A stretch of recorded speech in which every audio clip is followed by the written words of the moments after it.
అదే RTV app వార్తల్ని క్షణాల్లో చదివే అవకాశం ఉంటుంది. ఒక న్యూస్ పేపర్, ఒక టెలివిజన్ ఛానల్ మీ చేతుల్లో ఎప్పుడూ ఉంటాయి. నమస్తే, వెల్కమ్ టు ఆర్టీవీ. ఆలస్యమైందా ఆచార్యపుత్ర? Yes, exactly. ఈ డైలాగ్ చెప్పగానే మీ అందరికీ ఖచ్చితంగా ద బ్లాక్ బాస్టర్ మూవీ కల్కి సినిమా గుర్తొచ్చుంటుంది. ప్రస్తుతం మనం కల్కి సినిమాని, ఇంత పెద్ద బ్లాక్ బాస్టర్ సినిమాని తీసినటువంటి డైరెక్టర్ నాగ్ అశ్విన్ గారితో ఉన్నాము. నాగ్ అశ్విన్ గారు మరెవరో కాదు, పాలమూరు ముద్దుబిడ్డ, ఉమ్మడి పాలమూరు జిల్లాకు చెందినటువంటి నాగర్ కర్నూలు జిల్లా ఐతోలు గ్రామానికి సంబంధించిన వాసి. సో ప్రస్తుతం నాగ్ అశ్విన్ గారు సొంత గ్రామానికి రావడం జరిగింది. ప్రభుత్వ పాఠశాలకు అదనపు గదుల నిర్మాణానికి తాను ఓపెనింగ్కి రావడం జరిగింది. ఆ అదనపు గదులను కూడా తానే పూర్తిగా కట్టిస్తున్నటువంటి పరిస్థితి. ప్రస్తుతం మనతో పాటు డైరెక్టర్ నాగ్ అశ్విన్ గారు ఉన్నారు, ఆయనతో మాట్లాడదాం. సార్ నమస్తే. నమస్తే సార్, ఎట్లా అనిపిస్తుంది? సొంత గ్రామానికి వచ్చారు. బయట మీరు ఎంత పెద్ద డైరెక్టర్ అయినప్పటికీ కూడా ఈ గ్రామ బిడ్డ కదా, ఈ ఊరికి వచ్చినప్పుడు మీ ఫీలింగ్స్ ఎట్లా ఉంటాయి? ఇంకా ఇంటికి వచ్చినట్టు ఉంటుందండి ఎప్పుడన్నా, అంతే కదా.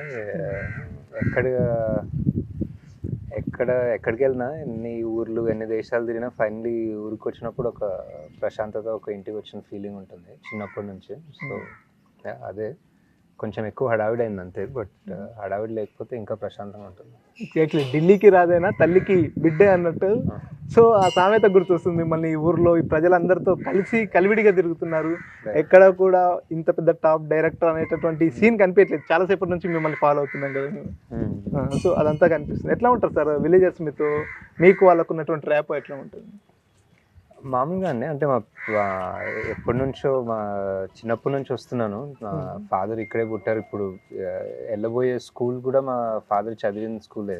ఓకే. సో అప్పటి నుంచి ఇన్ని సంవత్సరాలుగా ఇంకా ఇక్కడే ఉందంటే అది దాన్ని కాపాడుకోవాలని ఒక చిన్న థాట్ అంతే. అండ్ ఊళ్ళో చాలా మార్పులు, చాలా డెవలప్మెంట్ అంతా జరిగింది. కానీ బేసిక్గా ఇంకా చిన్నప్పటి నుంచి కనిపించే వాళ్ళు ఇంకా కొంతమంది ఉన్నారు. సో అప్పుడు వాళ్ళని కలిసినప్పుడు మా తాతకి తెలిసిన వాళ్ళు ఇంకా ఉన్నారు. సో వాళ్ళని కలిసినప్పుడు ఎప్పుడు ఒక మంచి ఫీలింగ్ ఉంటుంది. అంటే కల్కి సినిమా మీరు ఇప్పటివరకు 3 సినిమాలు తీశారు. ఆ 3 కూడా హిట్ అవుతూ వచ్చాయి. కానీ కల్కి సినిమా అనేది పూర్తిగా ఒక చరిత్ర సృష్టించిందని చెప్పవచ్చు. ఎందుకంటే ఫ్యూచర్ తరాలు ఎలా ఉండబోతాయి అనేటటువంటి పూర్తిగా ఆ విజువలైజేషన్ అంతా కూడా ప్రేక్షకుల ముందు పెట్టారు. ఈ కల్కి ఆలోచన మీకు ఎట్లా వచ్చింది? ఈ సినిమా తీయాలనే ఆలోచన ఎట్లా వచ్చింది? ఎప్పుడు స్టార్ట్ చేశారు? సినిమాకి సంబంధించిన వర్క్ ఎప్పుడు స్టార్ట్ చేశారు? సినిమా వర్క్ ఒక 5 years అయిందండి. మేబీ ఒక 5 ఏళ్ళ నుంచి దాని మీద పనిచేస్తున్నాం. స్క్రిప్ట్ వర్క్ మీద, ఆ వరల్డ్ డిజైన్ చేయడం మీద, సెట్లు అవన్నీ. సో దాని తర్వాత ఇంకా ప్రభాస్ గారు ఒప్పుకోవడంతో, ఇంకా వేరే యాక్టర్లు అందరూ ఒప్పుకోవడంతో ఆ సినిమా ఇంకా పెద్దదైంది. అండ్ మా ప్రొడ్యూసర్స్ సహాయంతో వాళ్ళు ఎక్కడ క్వాలిటీకి ఎక్కడ తగ్గకుండా ఒక ఆల్మోస్ట్ ఒక వరల్డ్ క్లాస్ ప్రోడక్ట్ లాగా ఇప్పుడు మనం ఇండియా ముందు పెట్టగలిగామంటే ఇట్స్ ఫుల్ టీమ్ ఎఫర్ట్ అని చెప్పారు. అంటే ఏ సినిమా తీయాలన్నా కూడా చాలా పూర్తిగా ప్రపంచం అంతా కూడా చుట్టేస్తుంటారు. కానీ మీరు చిన్న పరిధిలోనే, కొద్ది స్థలంలోనే ఈ సినిమా మొత్తాన్ని తీయగలిగారు.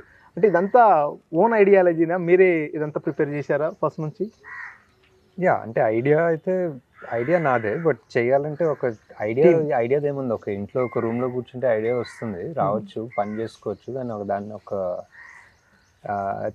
తీర్చిదిద్దాలంటే, ఒక నిజంగా ఒక బయటికి తీసుకురావాలంటే ఒక ఆర్మీ కావాలి, ఒక 100,000 మంది కావాలి దాని మీద పని చేయడానికి. అలా ఒక 4-5 ఏళ్ళు ఆల్మోస్ట్ పని చేసి ఫైనలీ మనం ముందు తీసుకురాగలిగాం. సో ఈ సినిమాలో పూర్తిగా చూసుకున్నట్టయితే ఆ వెహికల్స్ చాలా డిఫరెంట్. వెహికల్స్ ప్రేక్షకులు అందరినీ ఆకట్టుకున్నాయి. ఆ వెహికల్ని కూడా మీరు రెడీ చేయించారు, మహబూబ్నగర్ కూడా తీసుకురావడం జరిగింది. అసలు ఆ వెహికల్ని ఎట్లా చేయాలనిపించింది? ఆ బుజ్జి వెహికల్కి సంబంధించి థాట్ ఎట్లా వచ్చింది? బుజ్జి వెహికల్ ఫస్ట్ నుంచి స్క్రిప్ట్లో ఉన్న వెహికలే. దాన్ని ఎప్పుడు ఒక స్పెషల్, ఒక భైరవ ఫ్రెండ్ లాగా అనుకున్నాను. అండ్ దాన్ని తయారు చేయడం అనేది ఒక డిఫరెంట్ ఛాలెంజ్. అది రకరకాల డిజైనర్లు, ఇంజనీర్లు అందరినీ తీసుకొచ్చి మహీంద్రా వాళ్ళతో మాట్లాడి, వాళ్ళు వేరే వాళ్ళకి తీసుకొచ్చి ఆన్ బోర్డు ఫైనలీ కోయంబత్తూరులో అది ఆల్మోస్ట్ ఒక కార్ తయారు చేయడం అనేది ఒక సెపరేట్ డిపార్ట్మెంట్. అంటే ఇప్పుడు వేరే కంపెనీలు ఉంటాయి కదా, కార్లు తయారు చేసే డిపార్ట్మెంట్ ఒక 3-4 ఏళ్ళు పడుతుంది. ఒక్కొక్క కార్, ఒక చిన్న మారుతి కార్ తయారు చేయాలన్నా ఒక 4-5 ఏళ్ళు పడుతుంది రీసెర్చ్లో. అది మేము ఆల్మోస్ట్ ఒక 1.5-2 yearsలో తయారు చేసాము. ఇది ఒక 6 టన్నులు 6.5 టన్నులు ఉంటుంది. ఒక మ్యాసివ్ మాన్స్టర్ అది యాక్చువల్లీ. బట్ తయారు చేసాము, ఇంకా ఇండియా చుట్టూ తిప్పగలిగాం. That's great. అందరికి ఒక చిన్న ఇన్స్పిరేషన్ లాగా మిగిలింది. సో అంటే మీకు ఈ సినిమాలో ప్రధానంగా చూసుకున్నట్టయితే అటు ఫ్యూచర్ తరాన్ని చూపిస్తున్నారు, అట్ ద సేమ్ టైం పూర్తిగా భగవద్గీత మహాభారతానికి సంబంధించినటువంటి క్యారెక్టర్లు అందరినీ కూడా ఇందులో ఇన్వాల్వ్ చేస్తున్నారు. పూర్తిగా ఈ సినిమా ఫస్ట్ సిరీస్ చూసిన తర్వాత కల్కి 2 ఎప్పుడు వస్తుంది అనేది అందరూ బాగా ఎగ్జైటింగ్గా వెయిట్ చేస్తున్నటువంటి. కల్కి 2లో ఎటువంటి మెసేజ్ ఉండబోతుంది ఫైనల్గా? మెసేజ్ ఏమి ఉండదండి, అంటే కథనే. ఇంకా ఆ కథని ఫినిష్ చేయాలి. మనం ఒక సగం కథ చూసాం ఇప్పటి వరకు. అండ్ అందరు మెయిన్ క్యారెక్టర్స్ వాళ్ళు ఏంటి, వాళ్ళ మోటివేషన్ ఏంటి, వాళ్ళు ఏం చేయబోతున్నారు అనేది ఇంట్రడ్యూస్ చేసాము. ఇప్పుడు సెకండ్ పార్ట్ అంతా ఇప్పుడు వాళ్ళు దాని క్లైమాక్స్ ఇంకా ఆల్మోస్ట్. సో అది సెకండ్ పార్ట్లో వీళ్ళంతా వచ్చేస్తారు. సో ఒక డెఫినెట్లీ చాలా ఫన్ ఉంటుంది సెకండ్ పార్ట్. తీయడానికి కూడా అంతే ఫన్ ఉంటుంది. ఇప్పటిదాకా ఎంతవరకు పూర్తయింది సార్ సినిమా? ఎక్కువ పూర్తి ఒక 20 రోజులు షూట్ చేసాం అంతే. ఓకే. మోస్ట్లీ రిలీజ్కు ఇంకా ఎంత టైం ఉండొచ్చు? ఇంకా చాలా టైం పడుతుంది. ఇంకా చాలా ప్లానింగ్ అవన్నీ చాలా పని. ఓకే. సో మీ ఫ్యామిలీ బ్యాక్గ్రౌండ్ అంతా చూసుకుంటే ఫ్యామిలీ అంతా డాక్టర్స్గా తెలుస్తుంది. మీరు మాత్రం సినిమా ఫీల్డ్కి వచ్చారు. ఎందుకు సినిమా ఫీల్డ్లోకి రావాలనిపించింది? అంటే ఒక రైటింగ్ మీద ఇంట్రెస్ట్ ఉండండి ఎప్పుడు. రైటింగ్ మీద ఇంట్రెస్ట్ ఉండే. అండ్ మీడియాలో వెళ్ళాను. మీడియాలో ఒక సీట్ వచ్చింది మణిపాల్లో. ఓకే. ఆ సీట్ రాకపోయింటే ఏదో ఒక రకంగా మెడిసిన్లో పెట్టేవాళ్ళేమో మా పేరెంట్స్. బట్ లక్కీగా ఒక సీట్ వచ్చి మీడియా చేయగలిగాను. మీడియా తర్వాత ఏదో జాబ్స్ చేసి ఒక చిన్న కోర్స్ చేసి ఒక అసిస్టెంట్ డైరెక్టర్లో జాయిన్ అయ్యాను. ఓకే. సో మీ ఫస్ట్ ఎక్స్పీరియన్స్ ఎట్లా ఉంది సినీ ఫీల్డ్లో? ఇప్పుడున్న ఎక్స్పీరియన్స్ ఎట్లా ఉంది? అంటే ప్రతి సినిమా ఒక కొత్త ఎక్స్పీరియన్స్ అంతే. అసిస్టెంట్ డైరెక్టర్లా చేసేటప్పుడు ఒక ఎక్స్పీరియన్స్, ఒక సినిమా డైరెక్ట్ చేసేటప్పుడు ఒక ఎక్స్పీరియన్స్, ప్రొడ్యూస్ చేసేటప్పుడు ఎక్స్పీరియన్స్, ఒక్కొక్కటి ఒక్కొక్క కథ అంతే. సో మొత్తానికి తెలుగు సినిమా ఇండస్ట్రీ అంటేనే డైరెక్టర్లు, టాప్ మోస్ట్ డైరెక్టర్లు అంటే కొంతమంది పేర్లే వినిపిస్తుంటాయి, రాజమౌళి లాంటి వారు. సో ఇప్పుడు ఎవరి నోట విన్నా నాగశ్విన్ మెదడులోంచి పుట్టిందే ఈ కల్కి మూవీ. అసలు ఎవరి అంచనాలను పూర్తిగా అందరి అంచనాలను బీట్ చేస్తూ హాలీవుడ్ సినిమాలకు ఏమాత్రం తీసిపోకుండా ఈ స్థాయిలో వచ్చింది. ఈ సక్సెస్ని ఎట్లా తీసుకుంటున్నారు? అంటే డెఫినెట్లీ ఒక ఎంకరేజ్మెంట్ లాగా తీసుకుంటామండి అందరం. అండ్ ఆడియన్స్ ఎప్పుడు ఒక మంచి సినిమాని మన పని సరిగ్గా చేస్తే ఒక ఆడియన్స్ ఎప్పుడు ఉంటారన్నది టైమ్ అండ్ అగైన్ ప్రూవ్ అవుతుంది. సో లక్కీగా పని సరిగ్గా చేసాము, ఇట్ వర్క్డ్ అవుట్. సో అంటే ఒక పర్సనల్ విషయం అడగొచ్చా? నాగశ్విన్ గారికి ఎటువంటి సెంటిమెంట్లు ఉంటాయి? అంటే చాలా మందికి చాలా సెంటిమెంట్లు ఉంటాయి. ఏదైనా పని ప్రారంభించే ముందు తల్లిదండ్రుల ఆశీర్వాదం తీసుకోవడం, లేకపోతే ఇష్టమైన దైవాన్ని పూజించడం, అటువంటివి ఉంటాయి. మీ సెంటిమెంట్ ఏంటంటే ఏం చెప్తారు? ఏమండి అంత స్పెసిఫిక్ సెంటిమెంట్ ఏం గుర్తురాట్లేదు. అంటే రెగ్యులర్గా అన్నీ మా సినిమాలు స్టార్ట్ అయ్యే ముందు పెద్దమ్మ గుడి దగ్గరికి వెళ్ళి ఆ స్క్రిప్ట్ అలా ఒక చిన్న పూజ చేసి వెళ్తాం. ఓకే. మేబీ అది ఒక సెంటిమెంట్ అనుకోవచ్చు. ఓకే. సో మొత్తానికి మహబూబ్ నగర్ జిల్లా, మన సొంత జిల్లా పేరు చెప్పగానే పాలమూరు జిల్లా అన్న, మహబూబ్ నగర్ జిల్లా అన్న వెనకబడిన జిల్లా, వలసల జిల్లా అనేటటువంటి పేరు ఉన్నది. కానీ ఈ జిల్లాలోనే చాలామంది మేధావులు ఉన్నారు, చాలామంది మట్టిలో మాణిక్యాలు ఉన్నారు అనేది మీలాంటి వాళ్ళ వల్ల ఇప్పుడు నిరూపితం అవుతుంది. ఒక పక్క టాప్ డైరెక్టర్గా మీరు, మరో పక్క టాప్ హీరోగా విజయ్ దేవరకొండ లాంటి వారు సినిమా ఇండస్ట్రీలో ఉన్నారు. సినిమాపై అంతే ఆసక్తితో ఎంతోమంది యువత సినిమా ఇండస్ట్రీ చుట్టూ తిరుగుతుంటారు, చాలామంది షార్ట్ ఫిలిమ్స్ చేస్తుంటారు. వాళ్ళకు మీ తరపున ఎటువంటి ప్రోత్సాహకం ఉంటుంది? అంటే డెఫినెట్లీ ఓపెన్ అయిందండి చాలా మటుకు ఇండస్ట్రీ కూడా.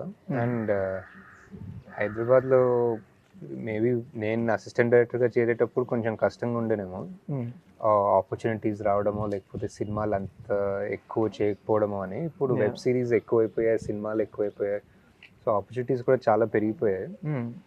అండ్ యూట్యూబ్ అనేది అవన్నీ చాలా షార్ట్స్, చాలామంది ఇంకా నాన్ స్టాప్ ఏదో పని మీదనే ఉన్నారు. సో ఐ థింక్ చాలా చేంజ్ అయింది ఇండస్ట్రీ. సో ఆపర్చునిటీస్ కూడా చాలా పెరిగాయి అనిపిస్తుంది. మీ తరపున మన జిల్లా వాసులకు ఏదైనా పుషప్ ఇచ్చే ఆలోచన ఉందా? అంటే స్పెసిఫిక్గా ఇప్పుడు అలా అలా కాకుండా జస్ట్ టాలెంట్ ఉంటే ఏ జిల్లానో ఆబ్వియస్లీ టాలెంట్ కోసమే చూస్తాము. మన జిల్లాలో ఉంటే డెఫినెట్లీ ఇంకొక ఎక్స్ట్రా ప్రేమ ఉంటుంది. బట్ ఫస్ట్ ఎవరికన్నా కావాల్సింది ఒక ప్యాషన్, ఒక స్పార్క్, ఏదో ఒక టాలెంట్ ఉండాలి. సో ఇప్పటికే మీ సొంత గ్రామంలో స్కూల్లో, గవర్నమెంట్ స్కూల్లో అదనపు గదులు నిర్మించారు. మరోపక్క గుడిని కూడా నిర్మించారు. మీ ఆలోచనలో ఇంకా గ్రామానికి ఎటువంటి డెవలప్మెంట్లో మీరు సహాయం చేయాలనుకుంటున్నారు ఫర్దర్గా? ఎక్కువ మా మదర్ ఫాదర్ అండి వాళ్ళు చేసేది. గుడన్న, మా బాబాయ్, వాళ్ళు ముగ్గురు వాళ్ళు చూసుకుంటారు ఎక్కువ డెవలప్మెంట్ యాక్టివిటీస్. నాకు ఒక్కటి స్కూల్ది కొంచెం ఏదో చేయాలని ఎప్పటి నుంచో ఉండే, సో అదొక్కటి చేయగలిగాను. కానీ major involvement, major development works అంతా మా ఫ్యామిలీ వాళ్ళే చూసుకుంటారు. ఇంతవరకు నాదంత ఇన్వాల్వ్మెంట్ లేకుండే, ఈ స్కూల్తో మొదలైంది అనుకోవచ్చు. కల్కి సినిమా తర్వాత మీరు బయట తిరుగుతున్నప్పుడు పబ్లిక్ కానీ ఫ్యాన్స్ కానీ నాగ్ అశ్విన్ వచ్చాడని ఒక ఎగ్జైట్మెంట్కి వస్తుంటారు, మీతో ఫోటోలకు సెల్ఫీలకు ఎగబడుతుంటారు. అప్పుడు ఏమనిపిస్తుంటుంది మీకు? మీ ఫీలింగ్స్ ఎట్లా ఉంటాయి? అంటే బాగానే ఉంటుందండి. అంటే ఆ ఫోటోలు మళ్ళీ ఎప్పుడైనా చూసుకుంటారా నిజంగా అని అనిపిస్తుంది. అంటే ఊరికే అంటే ఇప్పుడు పాతకాలంలో రీల్స్ ఉండేవి కదా, రీల్స్ ఉన్నప్పుడు ఫోటోలు తీసేటప్పుడు ఒక లెక్క ఉండేది, మెమరీ ఉండేది, లెక్క ఉండేది. 24-36 ఫోటోలు ఉండేది. సో అప్పుడు నిజంగా కావాలా వద్దా వీటితో అని ఆలోచించేవాళ్ళు. ఇప్పుడు అంతా ఫోన్లో ఫ్రీ కదా, సో తీసుకుంటారు అంతా. కానీ మళ్ళీ ఎప్పుడైనా చూసుకుంటాను అనిపిస్తుంది. బట్ హ్యాపీనే. లేదు మీతో ఫోటో దిగారంటే ఎంబడే సోషల్ మీడియాలో పెట్టుకోవాలి, దాన్ని పబ్లిష్ చేసుకోవాలనే ఆలోచనలోనే ఉన్నారు. చాలా చోట్ల కూడా మీరు కనిపించిన ఎంబడి దిగిన ఫోటోలన్నీ కూడా సోషల్ మీడియాలో అప్లోడ్ అయిపోతున్నాయి. సో ఫైనల్గా ఇంకా ఏం చెప్పదలుచుకున్నారు? RTV వేదికగా మీ ప్రేక్షకులకు కావచ్చు, మీ అభిమానులకు ఏం చెప్పాలనుకుంటున్నారు? స్పెషల్గా ఏం లేదండి. అంటే అందరూ సిటీకి వెళ్తారు పని చేసుకోవడానికి, ఒక వృత్తి కోసం వెళ్తారు. కానీ ఊళ్ళకి తిరిగి వచ్చే టైంలో ఎప్పుడైనా ఓన్లీ పండగలు కాకుండా వేరే టైమ్స్లో కూడా వచ్చి ఏదన్నా ఒక అందరూ సిటీకి వెళ్ళిపోతే డెఫినెట్లీ ఒక అన్బ్యాలెన్స్డ్ ఉంటుంది. చాలామంది హ్యాపీగా కూడా లేరు. సో ఏదో ఒక బ్యాలెన్స్ ఫిగర్ అవుట్ చేయాలి. మేబీ మన జనరేషన్ ఫిగర్ అవుట్ చేస్తుందేమో అని హోప్ చేస్తాను. ఆ కాన్సెప్ట్లో, ఆ ఐడియాతో కూడా ఏదన్నా సినిమాలు తెరకెక్కించే ఆలోచన? అన్ని సినిమాలు పెట్టలేము. అంటే సినిమాతోనే జనాలకు పూర్తిగా కనెక్టివిటీ ఉంది. సినిమాలో హీరో ఏ రకంగా పర్ఫార్మెన్స్ ఇస్తాడో బయట జనాలు కూడా నేను కూడా యాజ్ ఏ హీరోగా ఉండాలనేటటువంటి దృక్పథంతో ముందుకు వెళ్తుంటారు కదా. ఉండొచ్చు. సో ఆ టైప్లో మీరు ఏమన్నా ఆలోచిస్తున్నారు? ఇప్పటికైతే ప్రెజెంట్లీ ఏం లేదు. Okay sir, thank you. Thank you. So చూస్తున్నాం, మొత్తానికైతే కల్కి సినిమా పూర్తిగా వరల్డ్ వైజ్ కూడా విడుదల కావడం జరిగింది. తెలుగు సినిమా ఇండస్ట్రీలోనే ఒక చరిత్ర సృష్టించబోతుంది. సో కల్కి 2 కూడా అతి త్వరలో నిర్మించబోతున్నాం. దానికి కూడా పూర్తిగా ప్రేక్షకులు ఆదరించే అవకాశం కనిపిస్తుందంటూ డైరెక్టర్ నాగ్ అశ్విన్ తెలియజేస్తున్నారు. కెమెరా పర్సన్ నర్సింగ్ రెడ్డితో మణికంఠ, RTV, నాగర్ కర్నూలు నుంచి. మరిన్ని వీడియోస్ కోసం ఛానల్ ని సబ్స్క్రైబ్ చేయండి. లేటెస్ట్ అప్డేట్స్ కోసం వాట్సాప్ ఛానల్ ని ఫాలో చేయండి. అండ్ లింక్ డిస్క్రిప్షన్ లో ఉంది.